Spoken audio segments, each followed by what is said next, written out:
कहानी के इस एपिसोड में उम्मीद है पूरी फैमिली अच्छी होगी, अपना और अपनों का ख्याल रख रही होगी। बात इसी साल अगस्त की है, करीब 4 महीने पुरानी। ऑस्ट्रेलिया ने यूनाइटेड नेशन यानी कि संयुक्त राष्ट्र में फ़िलिस्तीन को एक आज़ाद देश के तौर पर मान्यता देने का ऐलान कर दिया। हालांकि ऑस्ट्रेलिया के बारे में ये था कि शायद वो ऐसा ना करे, लेकिन ऑस्ट्रेलिया ने दुनिया को चौंकाया इस ऐलान के साथ कि वो फ़िलिस्तीन के साथ है और उसे एक इंडिपेंडेंट कंट्री के तौर पर वो रिकग्नाइज़ करता है, उसे मान्यता देता है। जब ये हुआ अगस्त में, तो उसके बाद 17 अगस्त ऑस्ट्रेलिया के संयुक्त राष्ट्र में फ़िलिस्तीन को मान्यता देने के कुछ दिन बाद इजराइल के प्राइम मिनिस्टर बेंजामिन नेतन्याहू ने ऑस्ट्रेलियाई प्राइम मिनिस्टर को एक लेटर लिखा और उन्होंने इस लेटर में अपनी नाराज़गी जताई और उन्होंने ये भी कहा कि संयुक्त राष्ट्र में या फ़िलिस्तीन को लेकर आपका जो स्टैंड है उससे ऑस्ट्रेलिया में रह रहे जो यहूदी समुदाय के लोग हैं उनको ख़तरा हो सकता है, उन पर हमला हो सकता है। साथ ही उन्होंने ऑस्ट्रेलियन गवर्नमेंट की यहूदियों को लेकर जो पॉलिसी है उस पर भी अपनी नाराज़गी जताई। लेकिन ये नाराज़गी तब एक पॉलिटिकल इशू लग रहा था, इसलिए कि इजराइल नहीं चाहता था कि फ़िलिस्तीन को ऑस्ट्रेलिया जैसा देश मान्यता दे। तो खैर उस वक्त रिश्तों में करवाहट आई थी बेंजामिन नेतन्याहू और ऑस्ट्रेलियाई प्राइम मिनिस्टर के बीच। 4 महीने बीत जाते हैं। 4 महीने के बीच 14 अगस्त की तारीख आती है और 14 अगस्त यहूदी समुदाय के लिए 14 दिसंबर माफ़ कीजिएगा, एक बड़ा ख़ास दिन था। उसकी वजह ये थी कि 14 अगस्त से एक इनका फेस्टिवल शुरू होता है, फेस्टिवल ऑफ लाइट, रोशनी का त्यौहार। और दुनिया के किसी भी कोने में यहूदी हों, वो इस त्यौहार को बहुत तल्लीनता के साथ मनाते हैं, बहुत पाबंदी के साथ मनाते हैं। अब इस त्यौहार का नाम ही है फेस्टिवल ऑफ लाइट यानी कि रोशनी का त्यौहार, तो इसका मतलब होता है कि इसमें रोशनी होती है। जैसे अपने यहाँ दीपावली है, दिवाली में दिया जलाते हैं, रोशनी होता है, घरों को सजाया जाता है। लेकिन यहूदियों के इस त्यौहार में उनकी मान्यता है कि दिया जलाएंगे, दीप। और ये त्यौहार 8 दिन और 8 रात तक चलता है। हर दिन शाम को जैसे ही शाम होगी ये लोग एक नया दीप जलाएंगे, 8 दिन तक लगातार, हर दिन एक नया। तो 8 दिन 8 रात तक इस त्यौहार को मनाया जाता है, फेस्टिवल ऑफ लाइट को। और पूरी दुनिया में बसे हुए जितने भी यहूदी हैं वो इस त्यौहार को बहुत पाबंदी से मनाते हैं। अब ऑस्ट्रेलिया में भी करीब 1,15,000 से 1,20,000 के करीब यहूदियों की आबादी है जो ऑस्ट्रेलिया के अलग अलग शहरों में फैले हुए हैं। हालांकि इनमें से सबसे ज़्यादा अराउंड 46,000 यहूदी जो हैं वो ऑस्ट्रेलिया के मेलबर्न शहर में रहते हैं। लेकिन सिडनी में भी इनकी तादाद करीब 25,000 के आसपास है। तो कल ही 14 दिसंबर को इस त्यौहार का पहला दिन था। सिडनी में रहने वाले यहूदी समुदाय के लोग इस त्यौहार को मनाने के लिए एक ख़ास जगह पर जाते हैं जहां वो हर साल इस त्यौहार को मनाते हैं, और यह है Archer park. Archer park Sydney की एक खूबसूरत बॉन्डी बीच के करीब है। बॉन्डी बीच पर ही है लेकिन उसी का एक हिस्सा है, पर थोड़ा सा अलग है। वहाँ घास है, मैदान है, पार्क है। तो उसी पार्क में तमाम यहूदी शाम से ही जमा हुए, म्यूज़िक सब बज रहा है, लोग खुश हैं, बच्चे, औरतें, बूढ़े, जवान सभी इकट्ठा हुए हैं फेस्टिवल ऑफ लाइट को मनाने के लिए। सब इसी अपने मगन में थे, त्यौहार मना रहे थे। शाम के ठीक 6:47 हुआ, 6:47 PM। जैसे ही 6:47 हुआ, संगीत बज रहा है, लोग मना रहे हैं फेस्टिवल ऑफ लाइट। अचानक पटाखे जैसी आवाज़ आती है। पहले तो कुछ लोगों को समझ में नहीं आया, कुछ तो संगीत का शोर, कुछ लोग अपना मस्ती में डूबे हुए हैं। पास में बीच है, बॉन्डी बीच, तो माहौल वहाँ का इसी तरह का। लेकिन फिर अचानक बहुत तेज़ पटाखों की आवाज़ आने लगी। लोगों को लगा पता नहीं क्या हो रहा है। तब तक उसी भीड़ में जो लोग सब वहाँ इकट्ठा हुए थे, कुछ लोग ज़मीन पर गिरना शुरू हो गए।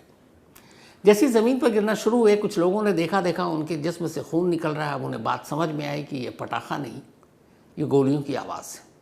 अब जैसे ही ये हुआ तो भीड़ में से शोर, शूट आउट। अब जैसे ये शोर बढ़ा, लोग बदहवास जिसको जिधर मौका मिला जान बचाने के लिए अब वो भागने लगे। एक अफरा तफरी मच गई, लोग भाग रहे हैं कि कोई आड़ मिल जाए, उस आड़ में छुप जाऊं, अपनी जान बचाएं, और उधर गोलियां लगातार चल रही हैं। जिस जगह पर ये पार्क, जहाँ पे यहूदी समुदाय के लोग इकट्ठा हुए थे, उसी जगह पर एक फुट ब्रिज था, और वो फुट ब्रिज जनरली बीच तक जाने के लिए बीच पहुंचने वाले लोग उसका इस्तेमाल करते हैं। तो अचानक कुछ लोगों ने देखा कि फुट ब्रिज की दो तरफ दो लोग खड़े हैं और दोनों के हाथों में बंदूक है। गोलियां उसी फुट ब्रिज से चल रही थी, और फुट ब्रिज पर जो शूटर थे उनको एडवांटेज ये था कि फुट ब्रिज ऊंचाई पर और ये सब नीचे, तो वहाँ से निशाना लेना बड़ा आसान था। तो जैसे ही उन्होंने देखा, वो उसकी गोलियों की जद से बचने के लिए लोग इधर उधर भागने लगे। बीच पर हमेशा सिक्योरिटी, यानी कि न्यू साउथ वेल्स जिसके तहत ये सिडनी आता है, वहाँ की पुलिस भी मौजूद थी। जब पुलिस को समझ में आया, तब तक पुलिस ने देखा कि किधर से गोलियां चल रही हैं। पुलिस उन दोनों शूटरों को घेरने की कोशिश करने लगी। गोलियां चल रही, इसी दौरान में एक शख्स जो वहां बीच पर आया था अपने फैमिली के साथ, उसने देखा कि फुट ब्रिज पर एक शूटर गोली चला रहा है, और उसका पूरा ध्यान सामने की तरफ है, और वो उसके साइड में है, और थोड़ा सा एक समझ लीजिए कि पीछे की तरफ से वो गाड़ियों की आड़ लेता हुआ अचानक उस शूटर के करीब पहुंचता है, अपनी जान जोखिम में डालकर, और सीधे उसको पीछे से धर दबोचता है। सबसे पहले वो उसके बंदूक पर काबू पाता है, उससे बंदूक छीनता है, और फिर उसी छीने हुए बंदूक का निशाना अब उसी शूटर की तरफ कर देता है। वो उसके पैर में गोली चलाता है। इस दौरान में उसे पता नहीं था कि दूसरे शूटर ने तब तक देख लिया। तो जिस शख्स ने उस शूटर को दबोचा था, दूसरा शूटर उसकी तरफ अपने बंदूक का रुख कर देता है, दो गोली चलाता है, कंधे में लगती है उसको, एक गर्दन के पास, और फिर वो घायल हो जाता है। इस दौरान लोकल पुलिस हेडक्वार्टर तक खबर दे चुकी थी। आसपास जितने भी करीबी New South Wales police department के पुलिस पर्सनल थे, उन सब का रुख अब बीच की तरफ था, और वो बीच की तरफ भागते हैं। उधर गोलियों की आवाज़ अब भी आ रही है।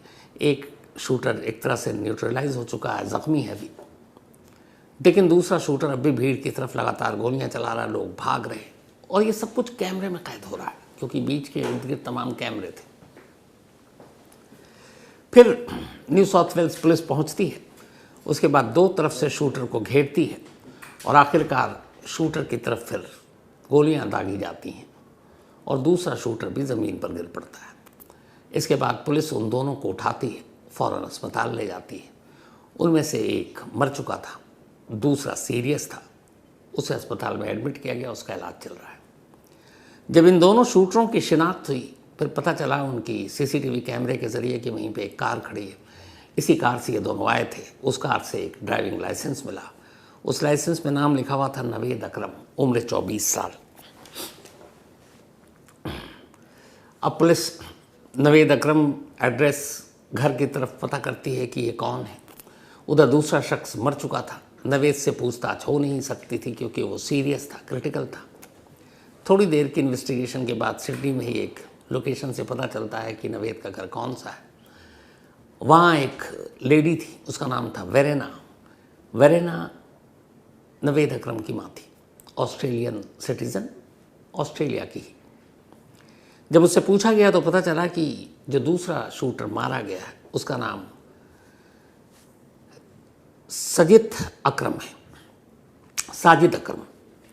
तो साजिद अकरम असल में नवेद अकरम का बाप था। उसकी उम्र होगी करीब 50-52 साल, और नवेद अकरम की उम्र 24 साल। तो ये दोनों बाप बेटे थे। बाप यानी साजिद अकरम पुलिस की गोली से मारा गया, और नवेद अकरम पुलिस की गोली और जो शख्स ने उसको दबोचा था उसकी गोली से घायल था। जिस शख्स ने अपनी जान पर खेल कर नवेद अकरम को दबोचा, उससे बंदूक छीना, बाद में पता चला उसका नाम अहमद अल है।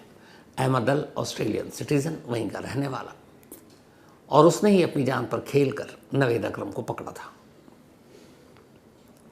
अब इसके बाद उधर 20 से घायलों को अस्पताल ले जाने का सिलसिला शुरू हुआ। तब तक गिनती हुई, कुछ लोग क्रिटिकल थे, अस्पताल पहुँचे, उनकी मौत हो गई। 16 बेकसूर लोग जो अपना त्यौहार मनाने के लिए आए थे, फेस्टिवल ऑफ लाइट, रोशनी का त्यौहार, उनकी ज़िंदगी हमेशा हमेशा के लिए अंधेरे में गुम हो गई। 16 लोगों की मौत हुई, 35 घायल हुए, 50 राउंड से ज़्यादा गोलियां चलाई बाप बेटे ने। अब इसके बाद बाप बेटों की कुंडली खंगाली गई तो पता चला कि बाप और बेटे, बाप 1998 में ऑस्ट्रेलिया पहुंचा था, यानी साजिद अकरम ऑस्ट्रेलिया ये पढ़ाई के लिए पहुंचा था। वहाँ एक सिडनी के कॉलेज में इसको दाखिला मिला और स्टूडेंट वीज़ा पर आया था। बेसिकली ये पाकिस्तानी मूल से था, लेकिन पाकिस्तान के बाद किस देश में गया इसकी अभी जांच हो रही है। लेकिन फिर ऑस्ट्रेलिया पहुंचा, स्टूडेंट वीज़ा पर, वहाँ उसने एडमिशन लिया। वहीं उसकी मुलाकात कॉलेज में वेरेना नाम की एक ऑस्ट्रेलियाई लड़की से हुई। फिर वेरेना से उसने शादी कर ली। जब उसने शादी कर ली तो अब उसका जो वीज़ा है वो वीज़ा बदल गया, क्योंकि उसकी वाइफ ऑस्ट्रेलियन सिटीज़न थी। तो वो वहाँ का रेजिडेंट हो गया, सिटीज़न नहीं हुआ लेकिन रेजिडेंट हो गया। रेजिडेंट रिटर्न वीज़ा उसको मिल गया। 2001 में फिर वेरेना और साजिद को एक बेटा हुआ जिसका नाम नवेद अकरम रखा गया। अब नवेद अकरम चूँकि पैदाइशी ऑस्ट्रेलियन था, उसकी माँ ऑस्ट्रेलियन, जन्म वहीं हुआ, तो बर्थ के हिसाब से वो अपने आप ऑस्ट्रेलियन सिटीज़न हो गए। तो ये बाप बेटे, और साजिद का सिडनी में अपना फलों का कारोबार था, बिजनेस था। तो ये 3 लोग थे। वेरेना से जब पुलिस पूछने के लिए पहुंची कि तुम्हारे बाप और बेटे ने ये सब कुछ किया है, तो वो हैरान थी, दंग थी। उसने कहा मुझे समझ भी नहीं आ रहा कि ये कैसे हो सकता है। उसका कहना था कि संडे की शाम, यानी 14 दिसंबर की शाम, उसके हस्बैंड साजिद अकरम ने ये कहा था कि वो अपने बेटे नवेद के साथ मछलियाँ पकड़ने जा रहा है। ये कहकर घर से निकला था और अक्सर संडे को जाया करते थे, लेकिन हमें अंदाज़ा नहीं था। साजिद अकरम के पास कुल 6 बंदूकें थीं और सारी लाइसेंसी। हालांकि ऑस्ट्रेलिया में लाइसेंसी गन के लिए बड़े सख्त कानून हैं, और उसकी वजह है 29 साल पुराना एक इंसिडेंट जो ऑस्ट्रेलिया में हुआ था। और वो 29 साल पहले ऑस्ट्रेलिया के एक इलाके में एक शख्स ने अकेले अंधाधुंध फायरिंग की, और उस फायरिंग में 35 लोग मारे गए थे। उसी इंसिडेंट के बाद, ये पर्थ में इंसिडेंट हुआ था, इसी इंसिडेंट के बाद ऑस्ट्रेलिया में गन कल्चर या उसके लेकर लाइसेंस को बड़े सख्त कानून बनाए गए, और फिर दोबारा में इस तरह का मास किलिंग नहीं हुआ, नरसंहार नहीं हुआ। लेकिन अब हुआ तो इसकी वजह क्या थी? तो कार से साजिद और नवेद अकरम के ड्राइविंग लाइसेंस के अलावा पुलिस ने IS का एक झंडा भी बरामद किया, इस्लामिक स्टेट बगदादी वाला। वो झंडा भी बरामद किया, और अब इस बात की तफ्तीश हो रही है कि क्या इन दोनों का कनेक्शन इस्लामिक स्टेट से है। लेकिन इन्होंने ऐसा क्यों किया? अगस्त वाले UN के रेजोल्यूशन से इसका क्या कनेक्शन है? तो इन सारी चीज़ों की अब जांच चल रही है। लेकिन बेंजामिन नेतन्याहू ने इस मास किलिंग के बाद स्टेटमेंट दिया, और उन्होंने कहा है कि ऑस्ट्रेलिया की नीति यहूदियों को लेकर गलत थी, और यही वजह है कि ये इतने सारे यहूदी जो बेकसूर थे वो मारे गए। उन्होंने ऑस्ट्रेलियाई प्राइम मिनिस्टर, ऑस्ट्रेलियाई गवर्नमेंट, इन सब की नीतियों को एक तरह से कोसा और कहा कि ये एंटी यहूदी थी। हालांकि ऑस्ट्रेलिया के होम मिनिस्टर ने कहा कि एक बार 2019 में नवेद, ख़ासतौर पर अकरम के बारे में ऑस्ट्रेलियाई खुफिया एजेंसी ने पूरी तफ्तीश की थी कि इसका कोई क्रिमिनल सिंडिकेट से लिंक हो, किसी टेररिस्ट ग्रुप के साथ जुड़ा हुआ तो नहीं है। तो ऑस्ट्रेलियाई सीक्रेट जो सर्विसेज है, वहाँ की एजेंसियाँ खुफिया, उन्होंने पूरी जांच के बाद उसे क्लीन चिट दे दी थी। इसके बाद से कभी इन दोनों की गतिविधियों पर कभी कोई शक भी नहीं हुआ। लेकिन अब अचानक फेस्टिवल ऑफ लाइट के दिन बाप बेटे का यूं जाना, ये भी अभी तक की तफ्तीश में है कि ये अचानक नहीं हुआ, ये एक प्री प्लान था, और इन्होंने इसके लिए लंबी तैयारी की थी। उसकी वजह ये है कि शायद इन दोनों को मालूम था कि 14 दिसंबर को यहूदियों के रोशनी के त्यौहार का पहला दिन होता है जो 8 दिन चलेगा, और पहले दिन सबसे ज़्यादा भीड़ इकट्ठा होती है। इन्हें ये भी पता था कि इससे पहले इसी बॉन्डी बीच के पास यहूदी समुदाय शाम को दीप जलाने के लिए इकट्ठा होते थे। यानी उन्होंने पूरी एक तरह से इस पर रिसर्च किया, पूरी प्लानिंग की, पिछले सालों में जैसा हुआ वो भी देखा, और फिर इस जगह को इसलिए भी चुना कि यहाँ पे सिक्योरिटी कम होती है, टूरिस्ट प्लेस है, पुलिस वाले होते हैं, दूर दूर पर होते हैं। तो इन्हीं सब वजहों से ये पुलिस का मानना है कि ये सब कुछ पहले से एक प्लान करके किया गया मास किलिंग है। इत्तेफाक से सोशल मीडिया पर एक पोस्ट भी आया, और वो पोस्ट है इंग्लैंड के एक्स क्रिकेटर और कैप्टन रहे, बहुत ही मशहूर क्रिकेटर है, माइकल वॉन। जब ये शूट आउट हुआ तब माइकल वॉन इसी बॉन्डी बीच पर मौजूद थे। उन्होंने भी गोलियों की आवाज़ सुनी, फिर देखा अफरा तफरी, लोग चिल्ला रहे हैं। बड़ी मुश्किल से उन्होंने अपनी जान बचाते हुए पास के एक रेस्तरां में जाकर जान बचाई, वहाँ छुप गए। बाद में फिर पुलिस के आने पर माइकल वॉन को वहाँ से निकाला गया। इस इंसिडेंट के बाद माइकल वॉन ने सोशल मीडिया एक्स पर एक पोस्ट डाला है। इसमें उन्होंने लिखा है कि बॉन्डी में एक रेस्टोरेंट के अंदर बंद रहना बहुत डरावना था। अब मैं सुरक्षित घर पहुंच गया हूं। आतंकियों का सामना करने वाले इमरजेंसी स्टाफ का बहुत बहुत धन्यवाद। इस घटना से प्रभावित सभी लोगों के साथ मेरी संवेदनाएं। माइकल वॉन, ये उनकी तरफ से डाला गया है। तो पुलिस इस पूरे मामले की तफ्तीश कर रही है कि इन बाप बेटे के पीछे कोई और तो नहीं। इसके अलावा अगर IS का झंडा मिला इस्लामिक स्टेट का, तो क्या सिडनी में उनकी मौजूदगी है, क्या इनका पूरा कोई गैंग है, गिरोह है। तो अब एक शख्स तो मर चुका है, बेटा अभी जिंदा है लेकिन क्रिटिकल, उसकी हालत भी बेहद नाजुक है। तो अगर वो बच गया तो बहुत सारी जानकारी सामने आ सकती है, वरना फिर अपने इंटेलिजेंस सोर्सेज के ज़रिए सिडनी पुलिस यानी कि न्यू साउथ वेल्स पुलिस इस घटना की सारी जानकारी को सामने लाने की कोशिश कर रही है। तो ये थी शूट आउट एट सिडनी की कहानी।